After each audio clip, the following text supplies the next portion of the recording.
antics. Biomsack finally steps into the ring, face to face with Jin. While stretching his muscles, he casually asks our boy where he learned to fight like that. Jin then asks if Biomsack isn't going to wear his headgear, to which the soldier confidently replies that he doesn't need it. He tells Jin to go ahead and use one if he wants to. But Jin wastedly asking for the guy's sake. He doesn't care about headgear either, so he just tosses it aside, surprising Biomsack and even Yona. That's when Biomsack starts getting cocky, calling Jin a punk and saying he likes his spirit. Jia then curiously asks her bodyguard what he thinks will happen this time. In response, he admits they made the mistake of underestimating Jin earlier, but he's confident they can take him down now. He takes major pride in his men, who train tirelessly every single day. Not to mention, our boy is about to face the ace of the team this time. Jia cracks a smile, eagerly anticipating how Biomsack will handle Jin. Meanwhile, Yona's bodyguard is starting to think Jin might actually lose this round. In a weapon-free fight like this, it all boils down to physical strength, and Biomsack's joy is a jacked-up dude. There's no telling what kind of rigorous training Jin has had, but nothing can make up for the raw strength Biomsack is rocking. As the fight begins, Biomsack, full of bravado, takes his stance and swings at Jin, but our boy casually sidesteps the punch with ease.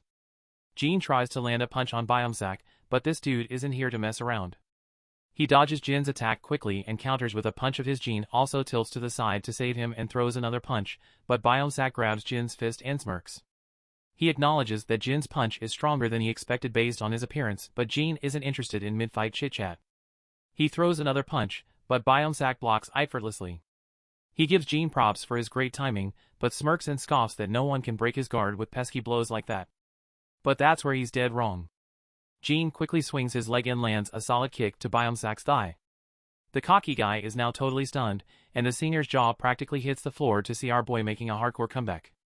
Then Jin follows up with another brutal kick to Biomsack's leg. By now, Biomsack is absolutely fuming and throws a punch in a fit of frustration. But Jin calmly takes his stance and lands a nasty whack to Biomsack's chin, followed by a few more blows that leave the cocky guy clenching his teeth in frustration. Biomsack tries to swing at Jin again, but our boy deflects it with some slick ninja-like moves. Then, he delivers a solid slap to Biomsack's throat, making him cough up and spit. With a heavy thud, the once muscular guy drops to his knees. The first shocked face we see is Yona's, quickly followed by Ga and her bodyguard. Meanwhile, Jin just stands there while the muscular guy coughs violently on the ground. Yona's bodyguard is blown away by how strategically Jin broke Biomsack's upper guard. By striking his knee and then immediately going for the neck, he effectively narrowed the gap in their physical strength. Further attacks on vital points would have completely neutralized Biomsack's advantages. Jin then asks if anyone else is itching for a throwdown, but it's clear no one's eager to step forward. That's when the senior chimes in, telling Jin he shouldn't go for the neck or knees when sparring. Jin, looking genuinely puzzled, asks if there are rules to sparring and apologizes if he broke any since he wasn't aware. The senior quickly clarifies that there aren't really any specific rules, but it's just something he felt like mentioning. Well, deep down, the senior feels like he is just trying to save his sorry face after getting his butt handed over by a high schooler. After witnessing the entire battle, G.A. is absolutely certain that it wasn't just a stroke of luck that Jin was able to rescue Yona, and she wants her bodyguard's take on the matter. The man, clearly pissed off after seeing his soldiers drop like flies, reluctantly admits that from basic training to serious combat, Jin excels in every aspect. Ga smiles thoroughly at this, and then quickly tells everyone to move on to the next course. Everyone is startled, especially Yona, who has no clue what Ga even means by that.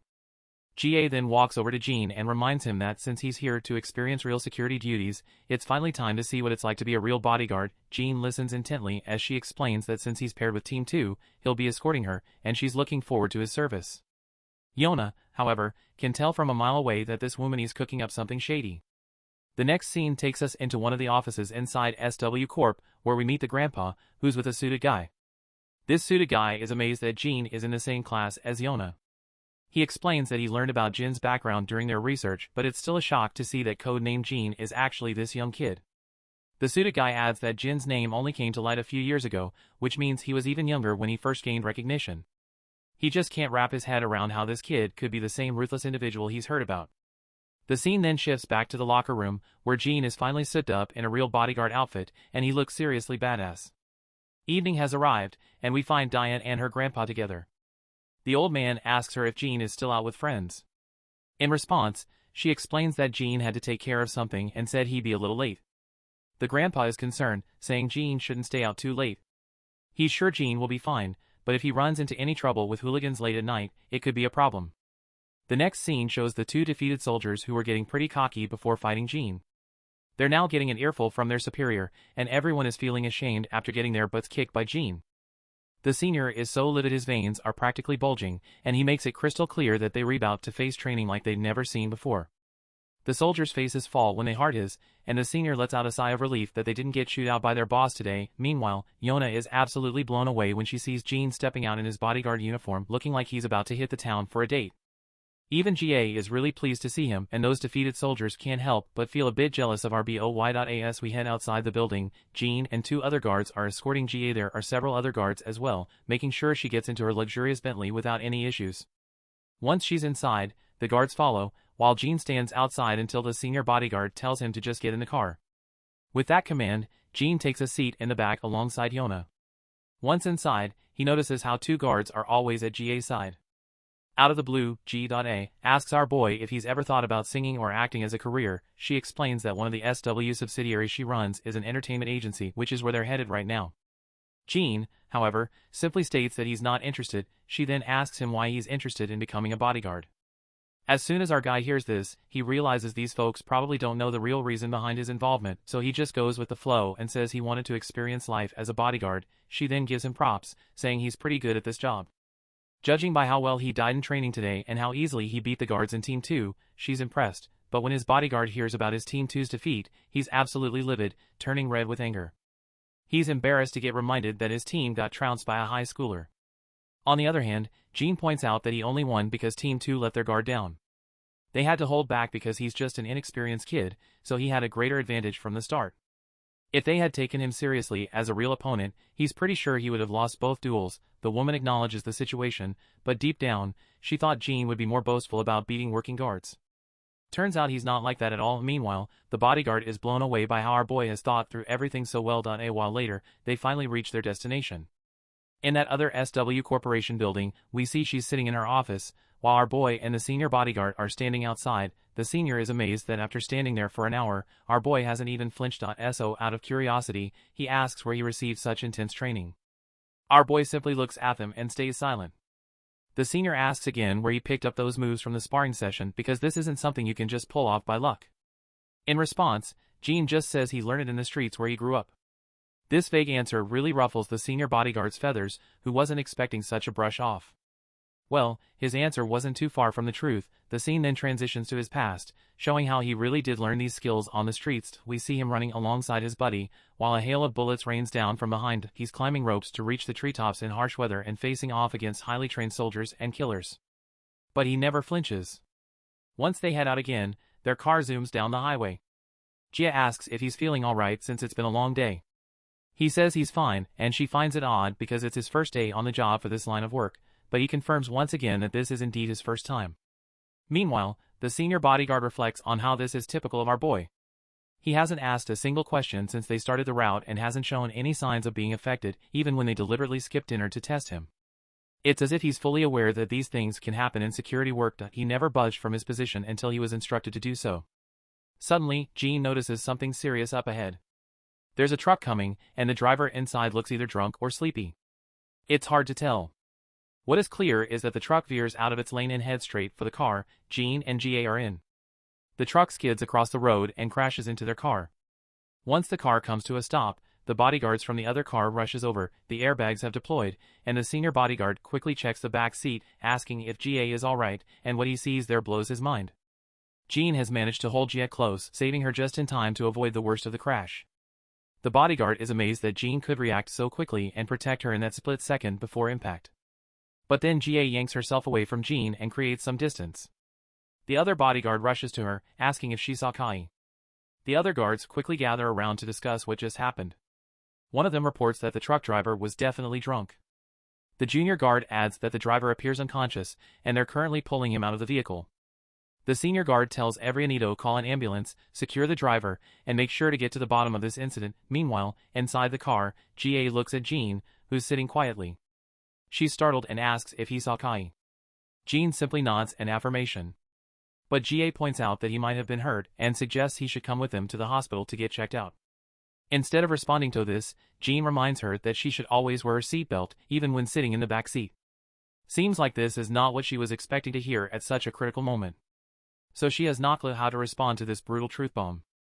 Back at home, Dian is busy preparing some delicious food, and Jean also walks into the living room and asks if she's making lunch. She responds that she's cooking for Grandpa and will save some for him to have later too. Jean reminds her that Grandpa is already at work. Dian explains she plans to take it to his workplace, just like Shoes to visit him there often. But hasn't ever since our boy came back home. Jean decides to tag along with her and seals the deal with a warm smile. Later, in the bustling city, we find Grandpa happily chatting with his fellow officer.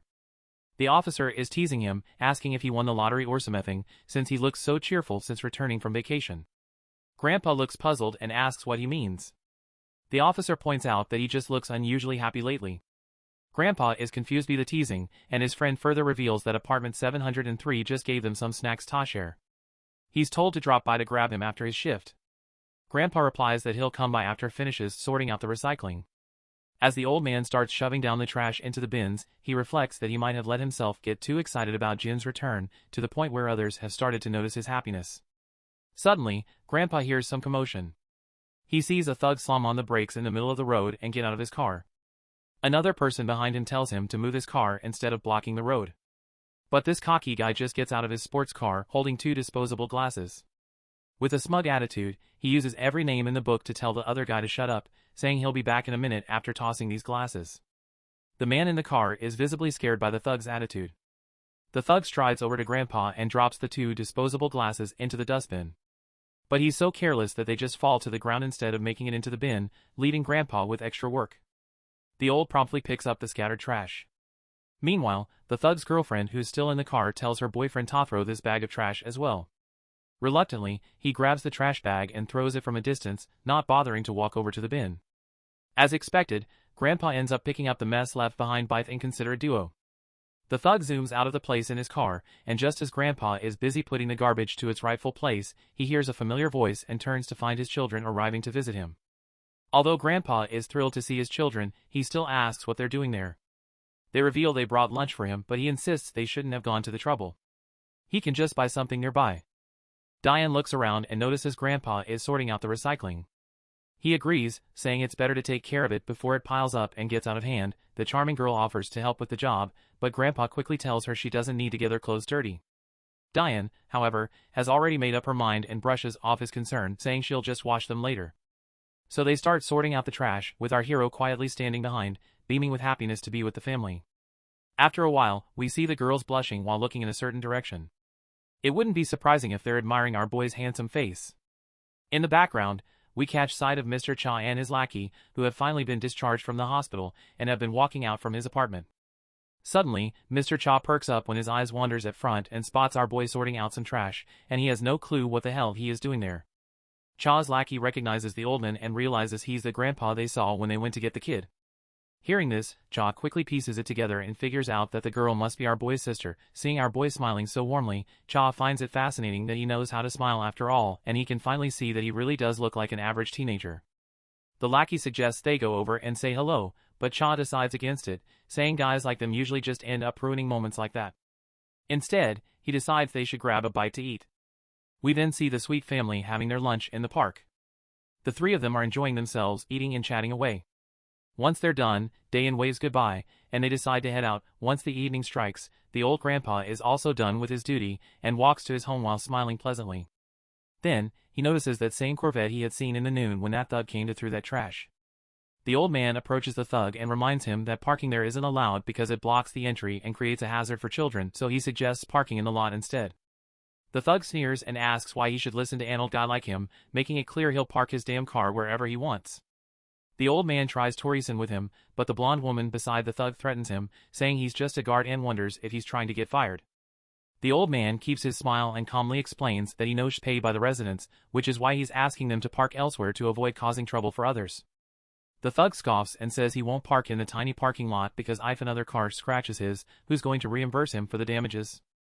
Grandpa is left without an answer, and the blonde woman sneers, doubting that Grandpa could cover the cost of the card. That's when Mr. Chosaki grabs the thug by the neck from behind. With a terrifying tone, he asks if this thug has no manners when speaking to his elders. The stupid head groans in pain and demands to know who's behind him.